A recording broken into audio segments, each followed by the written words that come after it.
Thank you, Phil. During the run-up to and on Election Day, I was working as a temporary hire at United Mailing Services, UMS, a USPS subcontractor in Wisconsin. I began employment on August 26, 2020 as a route driver and box truck driver. This meant my job was to pick up mail on a predetermined route and deliver it to UMS for sorting and metering. I would then take the sorted mail in my box truck to USPS. In September or October, I began to deliver mail-in ballots from UMS to USPS as part of my evening delivery duties. I knew this because there was special bins marked for ballots only. On one occasion, I forgot to retrieve the ballots for transportation and had to go back for them. After that, I always made sure to check that I had the ballot bins loaded for transport. On November 2nd, 2020, I noticed that there was only one ballot in the bin for delivery to USPS. And on November 3rd, Election Day, there were no ballots in the bin for delivery. One can imagine my surprise then when the next day, November 4th, I was asked by a senior USPS employee named Monte if I had forgotten any ballots the night before.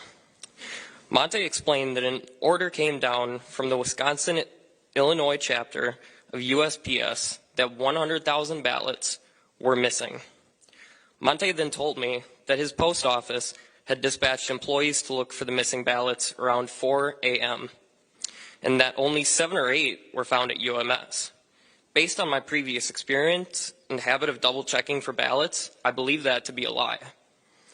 The following day, November 5th, 2020, I had a conversation with a different USPS employee named Rachel, in which she admitted that USPS employees were ordered to backdate ballots that were received too late to be lawfully counted. I asked Rachel if I would get in trouble with my boss for those ballots the other night, referring to the allegedly missing ballots I discussed with USPS employee Monte on November 4th, 2020. No, you wouldn't, she responded, as long as they were postmarked for the 3rd. She continued, that's why they had us do that. I didn't bring any of this to the attention of my supervisors at USPS at the time due to what I perceived to be their hostility towards President Donald Trump and their evident contempt for the law. I heard those same 2 post office employees making jokes about taking mail-in ballots for Trump and throwing them away. I'm not a Trump supporter. I'm not a Biden supporter either.